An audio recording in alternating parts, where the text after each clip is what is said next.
श्री सद्गुरु महाराज की जय। सन्नुरागी सज्जन से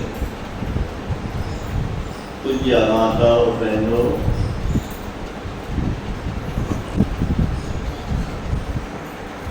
आप लोगों के दर्शन से सानिध्य सत्संग से जो परिवेश बना है, आध्यात्मिक परिवेश, इसमें बैठने का भी लाभ है, लेकिन एकाग्र होकर के संत विचार में अगर गुरु आ जाए तो विशेष लाभ होता है। वही विशेष लाभ हम लोग ले रहे हैं। मेरे आने से पहले यहाँ जटेश्वर बाबा डॉक्टर भोला बाबू के यहाँ साप्ताहिक सत्र में कभी कभी आया करते थे और डॉक्टर साहब मेजर साहब जब रिटायर करके आए तो वो भी उसमें भाग लेते थे। बहुत चंद लोग उंगली पर गिने जाने के लायक 5-10 के अंदर थे वो पूरे मददगार, लेकिन दिन दिन बढ़ती गई संख्या और मेरे मुंह से कभी कभी निकलता रहा कि स्थूल शरीर में रख करके गुरु महाराज ने जितना संतमत का प्रचार नहीं किया, उससे ज्यादा शरीर त्यागने के बाद चेतन शरीर के साथ संतमत का प्रचार करें। उनकी छत्र छाया अगर नहीं मिले, उनकी कृपा का अनुभव नहीं करेगा सत्संग में सब संतोष तो जो बनता है। इतनी कृपा की वर्षा लोगों पर होती है कि सबका विश्वास मजबूत होता जाता है और वो दूसरे को भी प्रभावित करके जोड़ता है।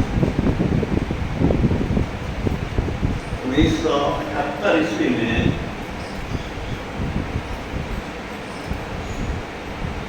लगभग 50 वर्ष पहले की बात करता हूँ,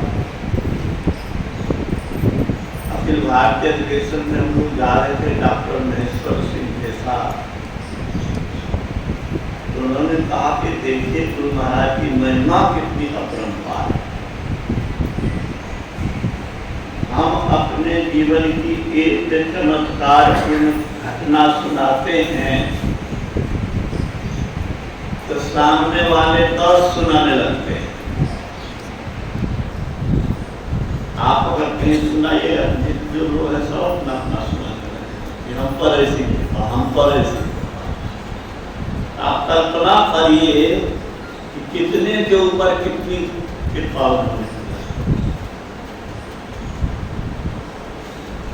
जो तेरी पंथ चले मन लाई तो हरि काहे न कोई सहाय। हम जब संत की ओर, ईश्वर की ओर, संसार से हटकर परमात्मा की ओर जुड़ने की कोशिश करते हैं तो मैं समझता हूँ कि माया भी उसे मदद करती है।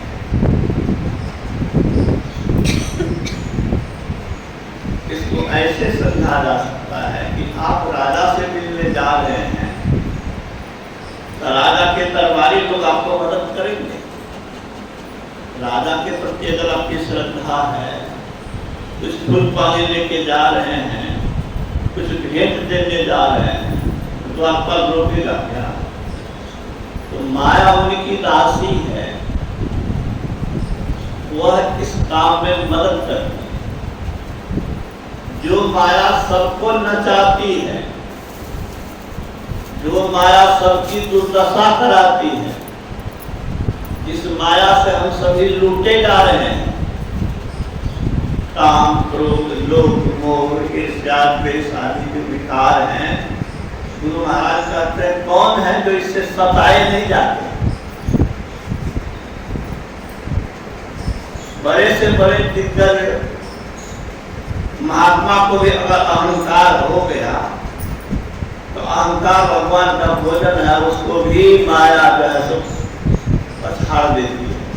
देवर्षि नारद को भी नहीं छोड़ा। अहम जब हो गया तो उसको भी विवाह करने की इच्छा हो, तो माया को उसको भी पटक दी। ठीक कहा कि अहंकार तजी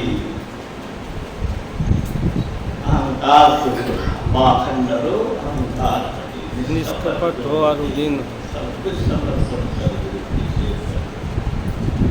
जो इस भाव से चलेंगे उनके ऊपर ईश्वर की कृपा अवश्य हो। हम लोग उसी कृपा के लिए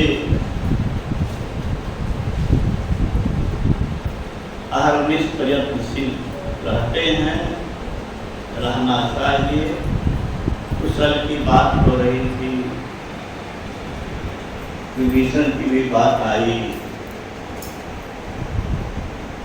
संत वाणी में भी आया है कि तब लगे कुशल न जीव का सपने मन विश्राम, जब तक भजसी न राम पर सो प्रधान सदी काम।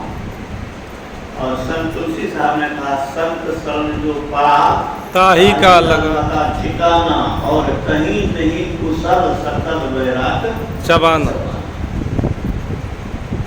काल की चक्की में सब पीछे चले जाएंगे, वहीं बचेंगे जो पीला से लगा रहे, परमात्मा से सदा रहे, परमात्मा से जुड़ा है।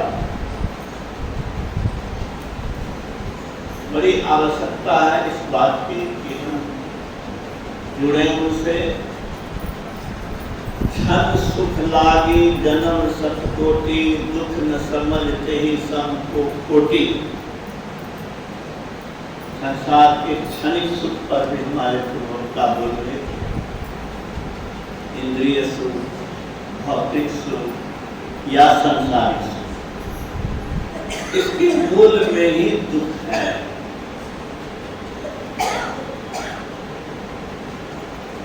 सुख दुख में बदलना, ये इस जगत का विधान ही है। जन्मे मरे नहीं कैसे हो सकता है, दिन हो रात नहीं हो कैसे संभव है। परिवर्तन संसार का नियम। परमानेंट सुख की भी बात आई, परमानेंट सुख कौन देगा? जो परमानेंट होगा। क्षणिक चीज से क्षणिक सुख मिलेगा। जो तो जिसका लाइफ 2 घंटा है वो 2000% रुपए से शुरू कर सकता है। तो संसार की सारी चीजें नश्वर है। बड़ा अच्छा गोस्वामी तुलसीदास जी ने लिखा है, मेरे मन मानही सिख मेरी, जौन निज भक्ति चढ़ई हरि केरी। परमात्मा की भक्ति करना चाहते हो मन, तो मेरी सिखावन को मान लो। मैं जो सिखाता हूँ उसको मान लो। क्या मानो? उर आनहि प्रभु चित्त हित देती। कविता इंजीनियर साहब बोल रहे कि परमात्मा ने जो कृपा की है, वही गोस्वामी तुलसीदास जी कहते हैं, जो उन्होंने कृपा की है उसके उपकार को स्मरण कर और आनहि हृदय में विचारो, याद करो। प्रभु हित कृत हित देते, हित न भलाई, कृत न क्या हुआ, क्या भलाई हुई? भलाई ये हुई कि ऐसे जगह जन्म नहीं हुआ जहाँ हम भक्ति नहीं कर सकते। 84 लाख जोनी है, जोनी है। जीव कितना है? एक एक में तो अरबों खरबों का है। उतने जीवों को जो सौभाग्य नहीं मिला हुआ हमको मिला। मनुष्य शरीर मिला, मनुष्य शरीर ही नहीं मिला। जिस ज्ञान के लिए लोग हम तरसते हैं विदेश में लोग, वो ज्ञान हम लोगों को घरे में पहुंच रहा है। ये देखिए स्पीकर लगा हुआ घर में पहुंच रहा है। वाल्मीकि कहता है, कैलिफोर्निया में है, कि जब संतमत के विचार को फेसबुक पर जो लिखता हूँ उस विचार को विद्वानों के बीच रखता हूँ, अचंभित हो जाते हैं। कहता है कि ऐसी बात तो कभी सुने ही नहीं, इस पर तो ध्यान कभी गया ही नहीं। आत्मा की अमरता, आत्मा की महत्ता और संसार की नश्वरता का बोध अगर कहीं है तो ये भारत भूमि में है। बड़े बड़े विद्वान हैं, सैकड़ों पुस्तक लिखे हैं, बड़े बड़े रिसर्च किए हैं, वैसे वैसे वैज्ञानिकों से, डॉक्टरों से, बड़े बड़े लोगों से उनका जब मिलन होता है तो वो लोग जो बोलते हैं वो कभी कभी मुझे लिख करके भेजते हैं और सुनाते हैं। तो हम लोग का अहोभाग्य है कि भारत की भूमि में जन्म हुआ, उसमें भी वहां पर जहां पर कि गुरु महाराज का जन्म हुआ, उसी डिस्ट्रिक्ट में, उस जिले में हम लोग गर्व कर सकते हैं कि हम लोग उस जिला के हैं जिला में संत नहीं का अवतरण हुआ। 20वीं सदी के महान संत इस जिला में अवतरित हुए। तो ईश्वर के उपकार को स्मरण करना, स्मरण करने से क्या होगा? स्मरण करने से प्रेम होगा।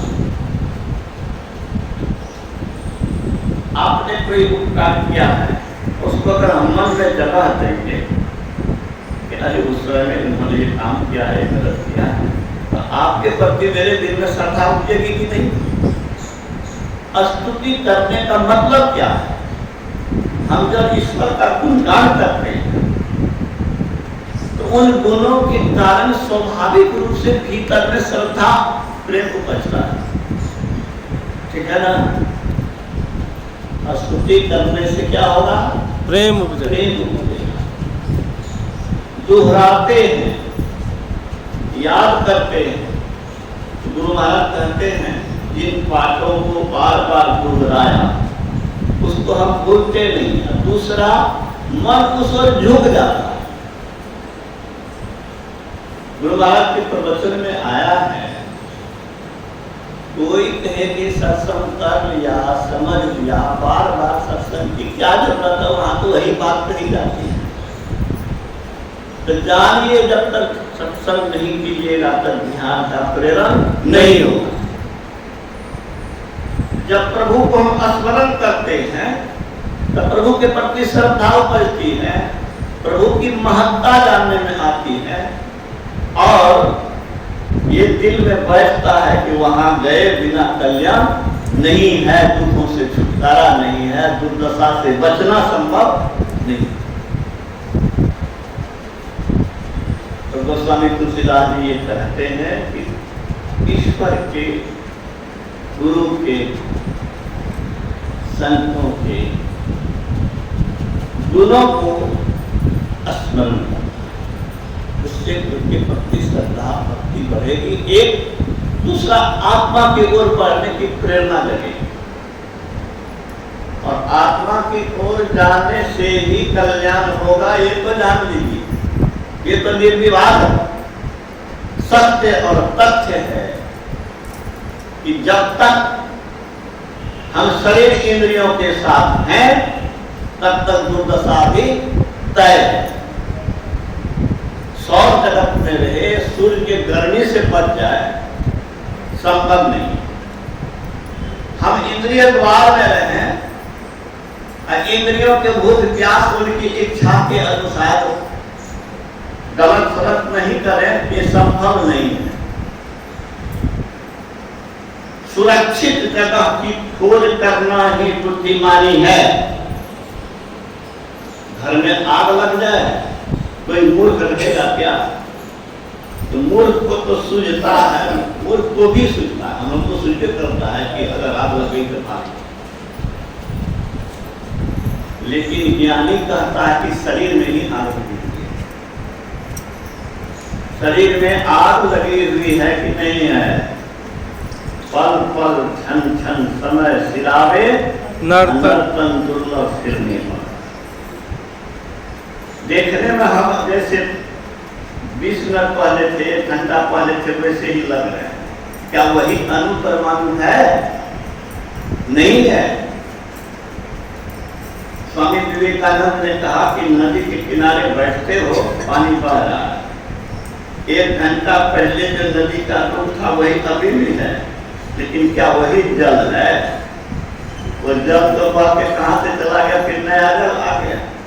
तो विज्ञान जो बायोलॉजी पढ़ने वाले लोग हैं वो जानते हैं कि ये सेल जो है पट्टिका बनता और बिगड़ता रहता है, बदलता रहता है। तो बदलने वाले जगह में रह करके नहीं बदलने वाला सुख चाहते हैं, होने वाला है क्या? जो बदलने वाला है वो बदलने वाला ही सुख लेगा। आत्मा बदलती नहीं। आत्मा क्या है? आनंद स्वरूप है। आत्मा क्या है? सामर्थ स्वरूप। ये आंख किसके बदौलत देखती है? आत्मा। मुंह किसके बदौलत बोलता है? संसारिक सारे कार्य, ये शरीर उस आत्मा के बदौलत ही कुछ कर पा रहा है। 60-70 वर्ष से ये शरीर है, उससे ज्यादा हो गया है, लेकिन है। अगर ये आत्मा निकल गई रहती तो सब सड़ गल करके मिट्टी में मिल गया होता। तो सब सामर्थ स्वरूप, शक्ति स्वरूप कौन है? आत्मा है। वो आत्मा सामर्थ स्वरूप है, आनंद स्वरूप है, शारीरिक सुख, ऐन्द्रिक सुख, कोई भी सुख हम तब ले पा रहे हैं जब ये आंख में, शरीर में हम हैं, तो ये शरीर का सुख जा रहा है। नहीं शरीर कहां से सुख होने का अनुभव कर सकते हैं? आत्मा आनंद स्वरूप, कल्याण स्वरूप, शांति स्वरूप, वह अमृत स्वरूप है, वह अमर है। जो अमर है उसी का सुख अमर होगा। 10 वर्ष कोई होकर रहने वाला है, 10 वर्ष के बाद मरने वाला है, 10-25 वर्ष आकर सेवा कैसे करेगा? जो मरणशील है वो मरणशील ही सेवा करेगा। जो अमर है वह अमर सुख देगा, जो अपूर्ण है वह अपूर्ण सुख देगा, जो पूर्ण है वह पूर्ण सुख देगा। भगवान कृष्ण ने कहा है इंद्रियां से मन श्रेष्ठ है। कौन श्रेष्ठ है? मन। मन से इंद्रियां नियंत्रित होती है, लेकिन इंद्रियां भी कम बलवान नहीं है। इंद्रियां मन को खींच लेती है। चिंतन विषय का जब करोगे, भगवान कृष्ण कहते हैं अर्जुन, विषयों का चिंतन करने से इंद्रियां मन को अपनी ओर खींच लेती है। संसार का रस का चिंतन करिएगा, रस लेने के लिए मन वहां पर जाएगा। आप रोकना भी चाहेंगे तो कभी कभी आपका मन नहीं रुक सकता है, इंद्रियां खींच लेती है। इंद्रियां बलवान है, लेकिन जिसका मन मजबूत है वह इंद्रियों को अपने नियंत्रित करके रखता है। और यही हम मनुष्य का काम है। क्या है? मनुष्य शरीर का एक ही काम है, इंद्रियों के बहकावे से मन को रोकना और स्वयं को परमात्मा की ओर ले जाना, इस मन को ईश्वर में जोड़ना। ये काम अर्थ नहीं करते हैं तो वह मनुष्य शरीर पाने का उसका कोई लाभ वह नहीं ले रहा है। गुरु महाराज ने कहा खजाने के घर में जाकर के कोई खाली हाथ लौट गए तो वह महामूर्ख ही होगा। ये शरीर के अंदर में परमात्मा रूपी खजाना है। आत्मा कहिए परमात्मा कहिए, दोनों में कोई अंतर नहीं है। कि घर के अंदर के आकाश और बाहर के आकाश में कोई फर्क नहीं है। लेकिन घर के अंदर का आकाश कहलाता है, बाहर के आकाश महाकाश कहलाता है। आकाश दोनों आकाश ही है। अंतर क्या है? अंतर है कि फुटबॉल की हवा जैसे फुटबॉल के अंदर से बाहर नहीं जा सकती, आबद्ध है। हम लोग भी शरीर इंद्रियों से आबद्ध है, स्वतंत्र नहीं। जैसा गणेश इसको शरीर मिला, काला मिला, गोरा मिला, नट्टा मिला, लंबा मिला, बुद्धिहीन शरीर मिला, बुद्धिमान शरीर मिला, जैसा मिला उसमें रहने के लिए हम लोग विवश हैं।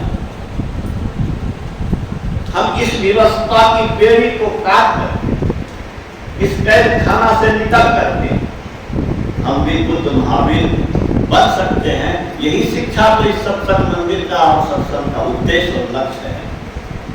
स्वामी विवेकानंद ने कहा, मनुष्य तभी तक मनुष्य है, नहीं तो मनुष्य पशु।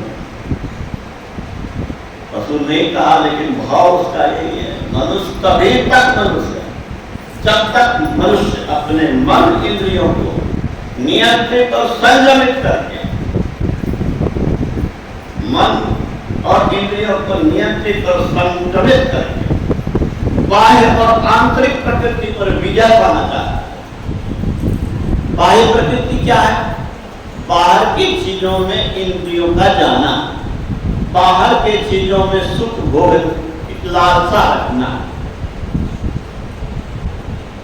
तो बाह्य प्रकृति और आंतरिक प्रवृत्ति सब पर विजय पाकर के परमात्मा की ओर चलना ही मनुष्य का धर्म है, मनुष्य का कर्म है, मनुष्य शरीर की सार्थकता और सफलता है। कल्पना करिए कि आप इतनी देर इसके लिए कोशिश कर रहे हैं, नहीं कर रहे हैं तो क्या कर रहे हैं? सपना को अपना मान रहे हैं। उमा कहो मैं अनुभव अपना, सब हरि भजन जगत सब सपना। कभी कभी सपना में हमको भ्रम हो जाता है, मालूम हो जाता है कि सपना है। भयावह सपना जब देखते हैं तो हम कहते हैं कि अरे तो सपना है, आँख खोल दो तो सपना जो है तो हम हो जाए। जबरदस्ती आँख खोला है मैंने कभी, आँख खुलती जाती नहीं, लेकिन स्वप्न में भी बोध हो जाता है। तो स्वप्न में तो ज्यादा बोध होता नहीं है कि हम स्वप्न देख रहे हैं, लेकिन इस संसार में रह करके हम लोग की बुद्धि तो मान रही है कि संसार सपना जैसा है। कहाँ गए माता जी, कहाँ गए पिताजी, कहाँ गए शिशु बाबा, कहाँ गए मेजर साहब, कहाँ गए चंद्रशेखर बाबा, कहाँ गए हमारे कितने साथी, आज कहाँ है? जैसे सपना टूट गया वैसे भी वो सब भी टूट गया और सब छूट गया। तो हम लोग भी सपना की जिंदगी जी रहे। तो गोस्वामी तुलसीदास जी के भजन को मैं कह रहा था कि मानो रे मन, मैं जो सिखाता हूँ उस शिक्षा को ग्रहण करो कि प्रभु के उपकार को स्मरण करो। नंबर 2 क्या कहा उन्होंने? से वही प्रभु अपन को जो चेते, जो चेत गए हैं प्रभु की ओर चल करके, ऐसे जो संत हुए उनकी सेवा करो। क्या सेवा करो? सेवा का मतलब आज्ञा में रहना। आज्ञा में रहने का मतलब कुछ नहीं बोलना, हानि हो जाए परवाह नहीं करना, मजाक में भी झूठ नहीं बोलना। गुरु महाराज का शब्द है, एक बार भी झूठ बोलता है तो मैं अनसुनी कर देता हूँ, दूसरी बार झूठ बोलता है तो देह में आग लग जाती है, तीसरी बार झूठ बोलता है तो मेरे मन में होता है कभी मेरे नजर पर वह आवे नहीं। ये शिशु बाबा हमको कहते थे कि गुरु महाराज ऐसा बोलते थे, झूठ से कितनी तो हम झूठ भी बोले, झूठी प्रशंसा भी सुन करके खुश हो गए, और झूठी चीज के पीछे लगे रहे। हम खाली झूठ बोलने के ऊपर नहीं जाते हैं। झूठ को छोड़ना है तो हम कहते हैं कि संसार की सारी चीजें झूठ है। झूठ नहीं है। झूठ किसको कहते हैं? जो बदल जाता है। झूठ किसको कहते हैं? जो बदल जाता है। बात हुई कुछ, आप कह रहे हैं कुछ, यही ना झूठ है। चीज था कुछ, अब हो गया कुछ। था बीसी, अब हो गया लाश। क्या हो गया? ये सब झूठ है। झूठ को त्यागना, झूठ को बिल्कुल त्यागना संभव नहीं है। लेकिन जब तक शरीर में है तब तक संसार के चीजों से भोग नहीं करे संभव नहीं है। गुरु महाराज कहते हैं कि होम्योपैथिक दवाई किस तरह उसका यूज करो, मैंने कम से कम 2 बूंद देता है वही बरखा दवाई। हाँ, मित भोगी, जब तक शरीर संसार में है तब तक संसार के भोग नहीं भोगने संभव नहीं है। शरीर ही नहीं रहेगा, भूखे भजन न वही पर अनिवार्य आवश्यकता की पूर्ति करिए और साधना कीजिए। तो सेवा के मतलब उनके आदेश का पालन, उन्होंने जो किया वो कीजिए। हम ब्रह्म मुहूर्त में उठते हैं, हमारा सेवक अगर सोया रहेगा तो हम खुश रहेंगे क्या? हम ब्रह्म मुहूर्त में ध्यान करते हैं, आप ध्यान में कीजिएगा तब तो कैसे खुश रहेंगे? गुरु महाराज ने जो किया, जो आचरण किया, जो जीवन जिया, उनके जीवन का जो आदर्श था, आचरण था, उपदेश था, उन सबको अपने जीवन में उतारने की कोशिश उनकी सेवा में मानता। 2 बात उन्होंने कही। किसने? गुरु गोस्वामी तुलसीदास जी की बात में सुना है। मन मेरे मान नहीं सिर्फ मेरी 8वां भजन है विनय पत्रिका का। तीसरी बात उन्होंने क्या कहा? सुख दुख अरुमान बड़ाई। सुख हो तो इतराओ नहीं। हमारे समाज में कौन है, हमको बहुत पता है। ऐठो नहीं।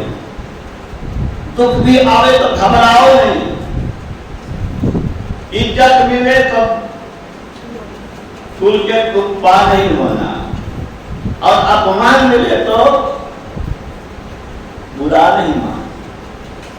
सम सब लेख ही विपत्ति विहाई। अगर कष्ट से बचना चाहते हो, विपत्ति से बचना चाहते हो, तो मान और अपमान को, सुख और दुख को समान समझ करके, तटस्थ न करके ईश्वर से प्रेम करो। सारा श्रेय मुझे को दो कि प्रभु आपकी जैसी मौज है, जो मिल रहा है आपकी के द्वारा मिल रहा है, वो प्रसाद ही है। कुछ लोग समझते होंगे कि कष्ट जो है, या वैसे लोग समझते हैं कि वो तो कष्ट हो रहा है। मैं कहता हूँ कि कष्ट एक वरदान है। क्या है जी? कष्ट एक वरदान। कैसे वरदान है?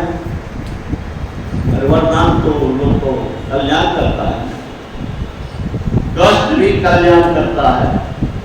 कष्ट नहीं होगा, आपको अपनी क्षमता का, औकात का पता नहीं चलेगा। शरीर का, पैसे का, संपत्ति का, संसारिक उपलब्धि का औकात पता तब चलता है तब जब कष्ट होता है। जब कष्ट में कराहते हैं आप, तब लगता है कि ये संसार की चीजें कोई काम की नहीं है। अब समझो तो कष्ट क्या है? कष्ट है न वरदान। कष्ट नहीं हो तो आसक्ति घटे नहीं, कष्ट हो नहीं तो प्रभु के तरफ झुकाव बढ़े नहीं, विवेक की आंख खुले नहीं, उपलब्धि लोग पाकर के लोग मस्ता जाता है। जितना दुख में प्रभु याद आते हैं उसका सुख में आता है। इसीलिए ज्ञानी ने कहा, सुख के माथे सिल परे नाम हृदय से जाए, बलिहारी व दुख की पल पल नाम रखता है। आप तो सुने होंगे कि भगवान कृष्ण जब युधिष्ठिर के सर पर राज का ताज शोभायमान हुआ, सारे शत्रु मारे गए, उनके दुश्मन मारे गए, राजा बने, सम्राट बने, चक्रवर्ती सम्राट बने, तो भगवान कृष्ण ने कहा हुआ अब मैं जा रहा हूँ द्वारका। तो बुरी तरह से रोने लगी, कुंती रोने लगी। ये प्रसंग हम लोग को पढ़ने को मिला है। भगवान कृष्ण कहते हैं अब सारी विपत्तियां पर दूर हो गई, अब तो तेरा बेटा सम्राट बन गया, अब क्यों रोती है, क्या चाहती हो? तुम कहा विपदा समझो। हे जगत गुरु, मेरे जीवन में विपत्तियां आवे बार बार, क्योंकि इस विपत्ति के विदा होने से तुम विदा हो रहे हो। धन्य है वह विपत्ति जो तुम मेरे पास थे। तो विपत्ति और कष्ट को मैं वरदान मानता हूँ, आत्मोत्थान का सोपान मानता हूँ, उसको अभिशाप नहीं मानता हूँ। अरे दुख नहीं हो तो सुख की अनुभूति भी नहीं हो।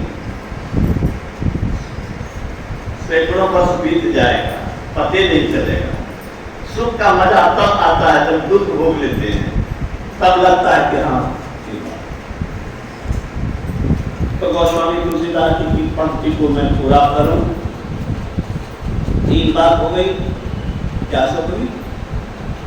ईश्वर के उपकार को मानना 1, हरि के सेवक की सेवा करना, जो अपने आप को चेता लिया नतसंत, उनकी सेवा करना 2, तीसरा संसार के सुख दुख में अनासक्त रहना, मान अपमान को एक सुना। चौथी बात उन्होंने क्या कहा? सुनो सच। अरे मूर्ख, मन तो मूर्खेत है, मन मूर्खेत है। इस मूर्खता का कोई, इस बेचारे का दोष भी नहीं। क्यों दोष नहीं है? बेचारे मन को अंदर का रस मिला नहीं, जहां रस लिया है वहां रस खोजेगा नहीं। अरे जिसको बीड़ी पीने में रस मिला है वो बीड़ी में रस खोजता है, हम लोग काहे खोजेंगे? जिसको हड्डी चबाने में रस मिला है वो हड्डी चबाने में रस खोजता है, हम लोग तो उसको थूकते हैं। जो शराब में रस लिया है वो शराब के लिए दान करता है, हम लोग काहे खोजें? ये मन जो चीज में रस लिया है वहां जाएगा खोजने के लिए। क्या है? क्या नेचुरल है? तो नेचुरल तो ये है, लेकिन हमारी बुद्धि कहती है कि इसको मोड़ना है। कैसे मोड़े?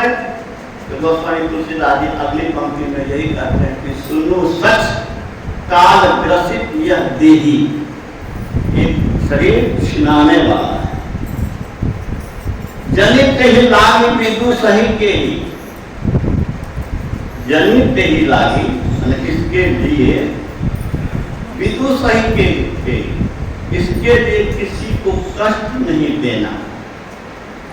किसी जीव को तन से, मन से या वचन से किस तरह का पाप होता है?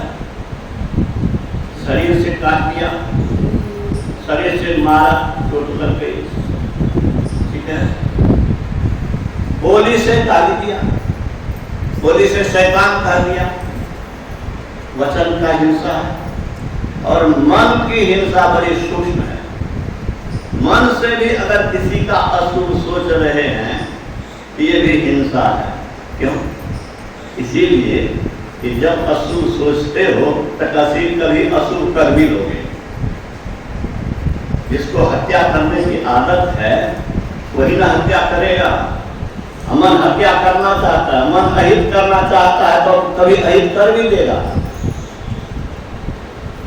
नहीं भी करे, क्या डॉक्टर साहब, नहीं भी करे, आपका मन अशुद्ध हुआ कि नहीं? किसी का अहित आप चाह रहे हैं, किसी के कष्ट से आप खुश होना चाह रहे हैं, आपका मन अशुद्ध हुआ कि नहीं? अगर आपका भीतर अशुद्ध हो गया तो शुद्ध परमात्मा, शुद्ध गुरु कैसे विराजेंगे? इसलिए भीतर को शुद्ध रखने की आवश्यकता है। और इसके लिए भीतर को बिल्कुल शुद्ध करने के लिए न तन से, न मन से, न वचन से, तीनों से अहिंसक कहिए या सद्भाव कहिए या प्रेम कहिए, जगत के वासियों से होना चाहिए। जनित ही लागे विदु सही। इन बातों को अगर नहीं मानते हो तो कपट से प्रभु नहीं मिलेंगे। तुलसीदास जी यही अंतिम में कहते हैं, ये बात अगर नहीं मानते हो तो तुम संतों के साथ, गुरु के साथ छल कर रहे हो, और ये छल जब तक तुम्हारे पास है तब तक तुम उस परमात्मा से दूर ही रहोगे। और परमात्मा से दूर रहने का मतलब, आत्मा से दूर रहने का मतलब, शरीर इंद्रियों से सटे रहने का मतलब दुर्दशा ही दुर्दशा भोगना है। इसी वाणी के साथ मैं विराम लेता हूँ। कभी कभी मैं आपके बीच आता हूँ, लालसा तो रहती है कि जब बराबर आवे। गुरु महाराज की कृपा से मैं निश्चिंत होकर बोल पाया, लेकिन बीच में पानी पीना पड़ता था अब तक में। की मौज है, इस रूप में भक्त का कल्याण होगा कर रहे हैं। मैं मानता हूँ कि मेरे साथ जो कुछ भी हो रहा हो मेरे कल्याण के लिए हो रहा है, और आप सब लोग भी यही माने। पूरे दिन में घबराए नहीं, पूरे दिन में भी, कष्ट में भी उनकी कृपा की अनुभूति करिए। और शरीर अशक्त जिसको हो गया, बहुत लाचारी है, मैं उसको कहता हूँ कि हम तो लेटे हो जाते थे, हम खड़ा नहीं रह पाते थे। कोई हमसे बात करना चाहता था, एक लोग में खड़ा रहते थे, उसके बाद हिलने लगता था, तो हम टहलते थे तब बात करते। जब बैठ करके ध्यान नहीं कर पा रहा तो मैं लेट जाता, और लेट करके मैं कहता था, मन को कहता था, अरे मन, इससे अच्छी कमाई तुम स्वस्थ रहने पर भी नहीं कर सकते जो कमाई तुम कर सकते हो। शरीर अक्षम है, कौन सबसे बड़ी कमाई हो सकती है? अपने चित्त को प्रभु में जोड़ना, ठीक है ना। और गुरु को कहते थे कि आपने तो लिख दिया है, गुरु गुरु सुखद जा जापक जन हरत आप, गुरु ही सुख रूप आप अमित गुणन धारे। हमको चिंता क्या है? आपका आदेश पालन करना। हरदम रटो कभी ना हटो, तो ही छेड़ेगा ना काल। सब मिल को जपते रहो, बने रहो खुशहाल। गुरु पद को बड़ प्रताप, भक्तन को हरत ताप, पति कराल काल काम बस प्रभाव जाले। ये शरीर तो कितना छूटा है, फिर छूट जाएगा तो क्या हर्जा हो? कोई हर्जा नहीं है गुरुदेव, लेकिन आप हमको नहीं छोड़िएगा। ये प्रार्थना करता था और गुरु को जपता रहता था। और आप लोग को भी यही मैं कहता हूँ कि यदि विपरीत समय आवे तो घबराना नहीं, ये नुस्खा अपना लेना, कल्याण होगा। श्री सद्गुरु।